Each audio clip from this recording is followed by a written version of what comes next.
Hello everyone, welcome to my channel. I'm really excited to bring you today's video. If you enjoy my content, don't forget to subscribe and turn on notifications. Let's get started. On August 5th, 2010, a major mining disaster occurred at the UI's San Jose mine in the northern part of Chile, near the town of Copiapó. That morning, a series of large explosions and collapses took place in the mine. About 700 meters underground, while the miners were still working, a massive collapse occurred. This collapse caused the upper part of the mine to completely cave in, blocking the main entrance to the mine. Earth, rocks, and stones rapidly fell from the depths, completely obstructing the mine's entrance and putting the miners' chances of survival in jeopardy. At that moment, a total of 33 miners were trapped inside the mine. During the collapse, all 33 miners were trapped deep underground. Many of the miners initially didn't fully understand what had happened. In the pitch-black darkness and debris, they were trying to survive in the narrow and collapsing spaces underground. A few miners immediately tried to find an exit, but it quickly became clear that the path was blocked. In the first few minutes, communication among the miners was nearly impossible. There was a limited time to keep the air fresh and oxygenated, but this time window made the miners' chances of survival even more difficult. The miners being trapped underground caused great physical and psychological stress. The collapsed ceiling threatened not only their work safety, but also their survival. After the accident, the miners only had limited resources and emergency equipment. Food, water, and first aid supplies were scarce. Another problem was the near impossibility of communication in such conditions. While the miners tried to encourage each other, their struggle for survival became harder with each passing minute. The news of the accident quickly reached the local authorities and the families of the miners. After the mine's entrance was blocked, rescue teams were immediately dispatched to the site. However, there was much uncertainty at first. The collapse had been so deep that, in the initial days, there was no clear information about whether the missing miners were still alive. When the rescue teams initially couldn't find any signs of life from the holes they had drilled, fears grew about whether the miners had survived. This situation plunged both families and rescuers into deep uncertainty. The Chilean government quickly assigned emergency teams and began sending them to the region. In the first few days of rescue operations, machines, drills, and tunnels were used to reach the depths of the mine. However, the conditions underground were so harsh and dangerous that these operations progressed very slowly. Whether the miners had survived became a matter of great curiosity and concern around the world. Furthermore, initial investigations after the accident revealed that the structure of the mine had weakened, and the underground air had become hazardous due to toxic gases and a lack of oxygen. During the first few days, the rescue teams made little progress. A new strategy was quickly developed to open up the blocked paths and reach the miners, which required speeding up tunneling and drilling operations. However, the massive collapse made rescue efforts extremely difficult. The mine's structural safety was highly risky, and any wrong move could trigger another major collapse underground. Despite this, the hope for the miners' survival remained. After the underground collapses, it was believed that the chances of the surviving miners decreasing with every passing minute, leading to an acceleration of rescue operations.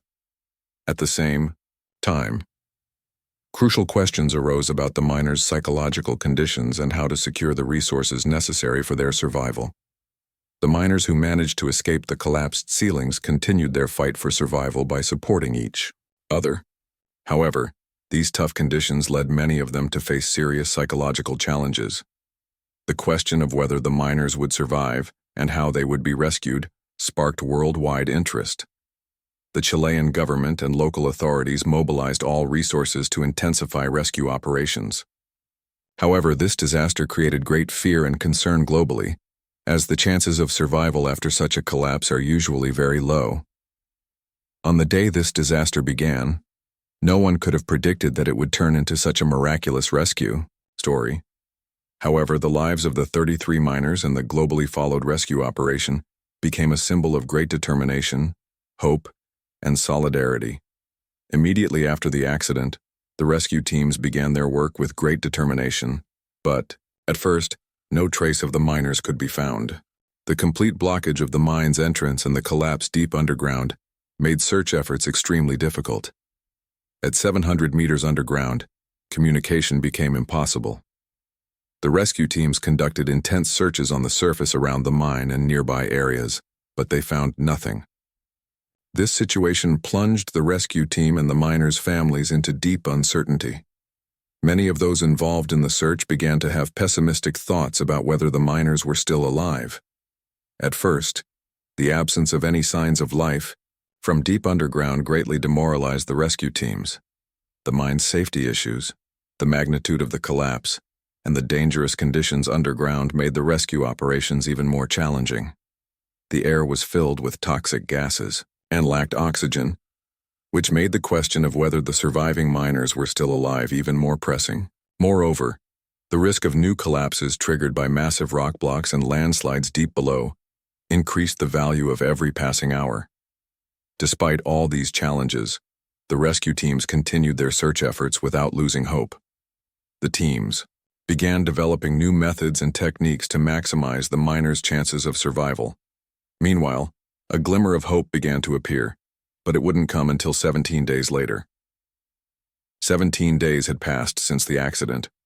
As the rescue team sought solutions by opening new paths through the massive rubble piles, something unexpected happened. A signal was received from deep within the mine. Initially, there were doubts about the accuracy of this message, but the teams decided to investigate the source of the signal. Somehow, the miners had managed to survive deep within the dark and narrow tunnels 700 meters underground. Finally, a message was found from deep below the surface. This message, a note indicating that the 33 miners who survived the accident were alive, was discovered. One miner had found a way to inform his group that they were still alive. The note was like a miracle. The news of the miners' survival reignited the rescue team's hopes. At that moment, no one knew exactly under what conditions the message was sent, but it showed that the 33 men underground were not only alive, but they were still fighting and resisting. The message was a handwritten note from a group of miners, and it contained the simple but crucial words, "We are alive, please rescue us." This message provided the first concrete evidence to the rescue team that the miners were indeed alive. It also showed that the miners had established an organized system, working together to survive in the harsh underground conditions. As life underground became increasingly difficult, they had managed to survive by encouraging one another. This, in turn, greatly increased the rescue team's resolve to continue the fight. The news of the message being received was met with great joy around the world. The media began broadcasting the rescue operations live, and the news quickly spread worldwide. Everyone expected the pace of the rescue efforts to accelerate following this hopeful news of the miners' survival. Many countries offered assistance, and international experts began arriving in Chile to support the rescue teams. At that moment, the hope for survival was united with these 33 miners around the globe. This message not only boosted the morale of the rescue teams, but also marked a turning point that accelerated the rescue process. Until then, the teams could only speculate about the fate of the missing miners and saw their chances of survival as increasingly slim. But this message changed everything. Knowing that the miners were alive allowed the teams, engineers, and experts to develop new strategies. With this renewed hope, it became a turning point for the rescue operations, focusing on carrying out the work in the fastest and safest way possible. The rescue teams began searching for much faster and more efficient ways to reach the miners underground. At first, as the tunnel was being excavated with large machines, the progress was very slow, but the message that the miners were alive allowed these tunnels to be dug more safely.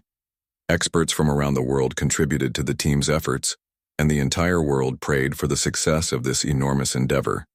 The message of their survival became a huge morale booster, not only for the 33 miners but also for their families who were waiting for them. The families, upon learning that their loved ones were still alive, renewed their hopes for the rescue process. Everything that was needed to help the miners survive had to be done. And in a way, this message became a symbol of hope that united the entire world. Many people prayed for the miners' salvation, and this event once again showcased the power of human solidarity. determination, and hope. As a result, 17 days after the accident, the message coming from deep underground was not just a call for rescue, but also a story of humanity. The fact that the miners were alive and still fighting gave inspiration not only to the rescue teams, but to the entire world. From that moment on, the rescue process accelerated, and the whole world joined in this fight for survival. On August 5, 2010, after 33 miners were trapped 700 meters underground in the San Jose mine in Copiapó, Chile, despite all efforts from the rescue teams, the conditions underground remained extremely challenging. The miners, struggling to survive in an oxygen-deprived, dark and hot environment, were under immense physical and psychological pressure. Staying together was not only what kept them alive, but it also built an inner strength through their mutual trust. Initially, the miners were left in deep darkness after the collapse. The mine's electricity was cut off and there was no light source underground. At 700 meters below ground, the darkness, heat, and lack of oxygen made survival extremely difficult. The temperature in the depths could be dangerously high, raising the miners' body temperatures to critical levels. The oxygen level was steadily decreasing, and normally, a person could survive only a few hours at such depths. The miners, however, had to endure these harsh conditions for days, weeks, and eventually over 2 months. This was a period of fear for the miners, as they struggled to determine how long they could last with such limited air and oxygen. Despite this fear, they helped each other to survive. In the beginning, each miner had only a limited amount of food and water in the tunnels. Many tried to gather scattered food from the collapse to survive, but over time, these food supplies began to run out. During the first few days, the amount of food the miners had was extremely limited. Water had become an impossible resource to find underground. However, these miners came together and became a source of morale for each other. Initially, it was just an effort to survive, but over time, cooperation and solidarity became their greatest weapons. The remaining food was kept together, and a system was established to ensure that everyone benefited equally from it. A group of miners began to carefully search for the scattered food, because sharing it carefully became a critical matter for each miner's survival. Additionally, the dwindling water supply made the survival struggle much harder. The miners tried to use every drop of water carefully, showing more survival skills with each passing day. Surviving underground required not only food and water but also psychological resilience. The miners began to establish communication and psychological support systems among themselves in the dark and cramped environment, completely isolated from the outside world. This was not only a physical survival effort, but also a battle for mental solidarity. Underground, without any light source, communication, or connection to the outside world, the miners' psychological states began to deteriorate rapidly. People began to worry about the fear of being alone in the dark, their changing bodily needs, and the ever-growing uncertainty. Oxygen deficiency, dizziness, weakness, and sometimes fainting increased the psychological pressures they faced. Additionally, because they had no sense of time, the concept of time underground was filled with uncertainty. The miners felt how far they were from their loved ones, their families, and friends, and this made them mentally struggle, leading to despair. However, one of the fundamental reasons the miners were able to survive was their strong bond with each other. Initially, these people were simply fighting for survival, but over time, they began to support each other emotionally. Miners going through tough times were encouraged and supported by their friends. As days passed, they found various ways to provide hope and emotionally strengthen each other underground. Their solidarity became a crucial factor in keeping them alive in the dark and frightening conditions they had never faced before. As time went on, a kind of psychological group therapy began among the miners. Many of them opened up to others in the group to face their fears and anxieties, creating a stronger community together. Some miners tried to comfort each other by singing songs and sharing old memories during moments when they needed moral support. These small conversations and moments of encouragement were lifelines that kept them going. The trust they had in each other allowed them to stay mentally strong. The miners helped each other not only psychologically but also physically. In addition to basic needs such as food, water, and oxygen to breathe, they stepped in for each other when necessary to survive. Some miners spent extra energy helping others. Over time, this collaboration became a form of teamwork that increased their physical endurance. Each miner realized that working together as a group was more important. This collaboration was not just a tool for survival, but also a way to become a source of strength for each other. Life underground was a battle that pushed all limits in order to survive and endure. The miners fought a difficult battle to survive in the dark, with dwindling oxygen, rising temperatures, and increasing humidity. The determination and solidarity they showed in overcoming physical and psychological challenges were the most crucial factors in their survival. These days, spent with limited resources and constant uncertainty, turned into a solidarity story that amazed not only the miners, but the whole world. Rescue operations began immediately after the collapse on August 5, 2010. At first, the lack of any trace from deep within the mine and the great uncertainty regarding whether the miners were alive led to a huge morale problem among the entire rescue team. However, 17 days later, the hopeful message from 700 meters underground changed everything. The discovery that the miners were alive revived not only their hopes, but also the hopes of people around the world. However, this rescue operation initiated a complex and difficult process. In order to safely extract the miners from underground, extensive technical expertise, engineering knowledge, and international collaboration were required. This process was carried out with great dedication, a scientific approach, and meticulous planning for several weeks. After it was confirmed that the miners were alive, the rescue efforts were accelerated. The first step was to dig new tunnels to safely extract them. However, the conditions 700 meters underground were very challenging. The structure of the mine posed a significant threat to the safety of the tunnels. The underground soil shifts and rockfalls were a major risk to the rescue teams attempting to hinder the rescue efforts. The debris surrounding the miner's location could collapse again with the slightest wrong move, which could completely sabotage the rescue efforts. Initially, a drilling hole was made in the roof of the mine to gather definitive information about whether the miners were alive. However, it was soon realized that this hole was just a surface-level discovery, and that a deeper intervention was needed. Experts began to consider various methods to dig new tunnels that could reach the miners' location. The large machines initially used could not operate in the narrow spaces, so smaller and more precise tools were developed. Since the area where the miners were located was an old and deteriorating mine, reaching this region safely carried a huge risk. The risk of sliding in the mine's floor and walls was preventing the opening of new tunnels. On top of these threats, the tunnel excavation process did not progress as quickly as the rescue teams initially hoped. However, as time passed, many international engineering firms and experts began to join the rescue efforts. Experts from the EIU, United Nations, the Chilean government, and experienced engineers from the mining sector collaborated to find ways to overcome this challenge. To build safer tunnels, the most advanced drilling machines and tunnel excavation technologies used worldwide were put into operation. To begin descending into the depths of the mine, a large drilling hole, initially called Plan A, was opened. This hole was the first step in creating the main tunnel that would allow for the safe rescue of the miners. However, ensuring the length, depth, and safety of this tunnel was not easy. Throughout this process, many engineering difficulties and slow excavation progressed. Since this hole had to be opened with great care for the miners' safe extraction, the teams constantly reviewed their routes. During the ongoing rescue operations, it became clear that this operation could only be conducted through cooperation from experts around the world, not just from Chile. Many countries did everything they could to contribute to the rescue process.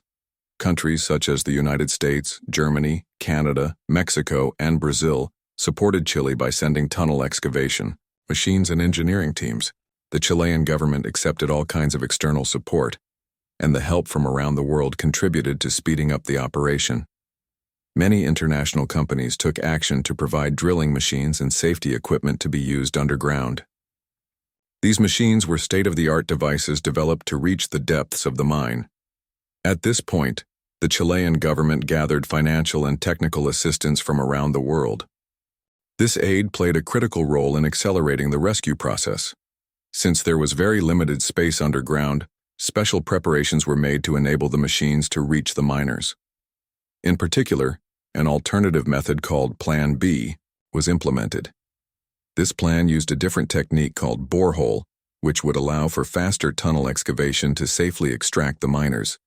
This technique enabled faster access underground and helped ensure that the miners could be removed without harm. After the daily excavation efforts, a new strategy was developed to determine the miners' conditions and rescue them. Various tunnel excavation machines were used to safely reach the miners' location, and these machines started by creating a narrow hole. This small hole was gradually expanded in the following days. Small equipment was sent through this tunnel to enable the miners to communicate with the rescue team and connect their living spaces. Throughout this process, the miners' safety was always prioritized. The rescue teams constantly monitored the safety of all tunnels. The risk of sliding on the mine's walls created the potential for new collapses at any moment. For this reason, great care was taken during tunnel excavation, and any risky situation led to a halt in operations. Despite all these challenges, the tunnel excavation process progressed with great precision to safely rescue the 33 miners. With the help of experts from around the world, several safe access routes to the miners' location were created. Finally, on October 13, 2010, after 69 days of intense rescue efforts, the miners were brought to the surface one by one. The outstanding effort of the rescue teams and global cooperation made this miraculous rescue possible. This grand operation that saved the miners' lives was not only a significant achievement for Chile, but for the entire world. October 13, 2010, was a day eagerly awaited with great excitement and hope across the world. After 69 days of a difficult rescue process, 33 Chilean miners were ready to be safely brought up from 700 meters underground. Every stage of their rescue was meticulously planned, and finally, this miraculous operation was broadcast live to the world. Millions of people around the globe watched as the miners were brought up one by one, and these moments became a victory etched in human history. The most critical point of the rescue operations was ensuring the safe extraction of the miners. After 69 days of intense excavation work, the necessary safety measures were taken, and a large tunnel began to be opened for the miners to emerge. The initial drilling hole had created a very narrow and small opening. This narrow hole was not sufficient to bring the 33 miners out from underground. However, this small hole was gradually expanded and developed based on the method known as Plan B, which would allow the miners to be rescued one by one. The expanded tunnel was carefully excavated, taking into account every possible danger underground. Due to the risk of ground slips and falling debris, special safety measures were implemented at every step.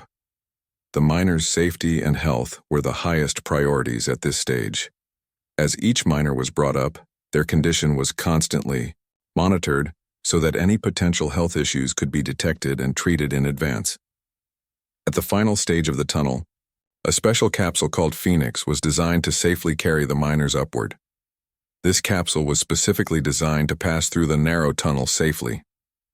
Though small and compact enough for only one miner to fit at a time, the capsule was constructed with all the necessary safety precautions in mind. Each miner would be placed in the capsule one by one and brought to the surface. The first miner was placed in the Phoenix capsule around midnight on October 13th and began to rise toward the surface. As the capsule ascended from 700 meters below, every second was followed with great attention by viewers worldwide. Although the miner felt fear and anxiety during the 20-minute journey, they knew that the moment of salvation was approaching, and their life was beginning anew. The first miner to be rescued was Florencio Avalos. As he stepped out of the capsule, his eyes filled with tears, and he stood watching the world with great happiness and astonishment. This moment carried a special meaning for many people around the world. After the first miner's rescue, each miner was brought up one by one in the same manner. This process was planned to take around 24 hours. The capsule descended every 30 minutes to pick up the next miner. After a life filled with darkness and hardships underground, each miner was finally brought to the surface, safe and sound. Amidst tears, embraces, victory shouts, and a wave of love, each miner was rescued. The expressions on the miners' faces touched the hearts of millions of people around the world. Every miner who emerged from the depths had regained their life and found the freedom they had been waiting for so long. They had shown great solidarity for 69 days, encouraging each other and fighting to survive. Now, they were on the surface, ready to begin their lives anew. Every stage of the rescue operation attracted significant attention from the global media. The Chilean government broadcast these special moments live, and millions of people around the world tuned in to watch the rescue process. These dramatic moments captivated the entire world. CNN, BBC, Al Jazeera, and other major media outlets followed this extraordinary rescue operation in detail.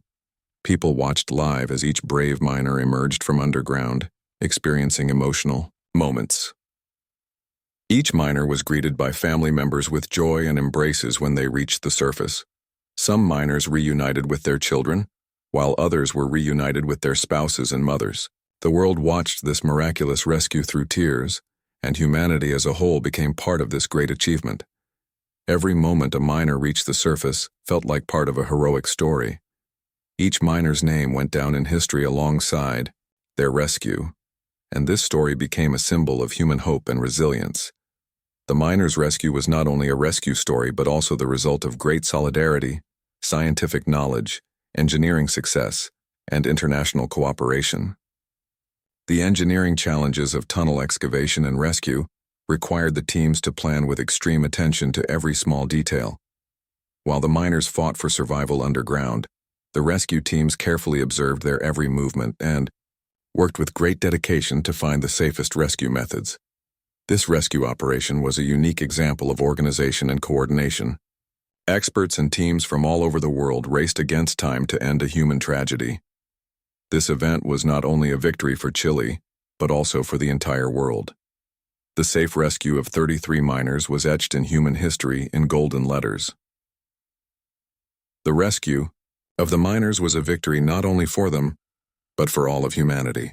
There was a global celebration. This rescue demonstrated how people can endure against difficulties and achieve the seemingly impossible when they come together.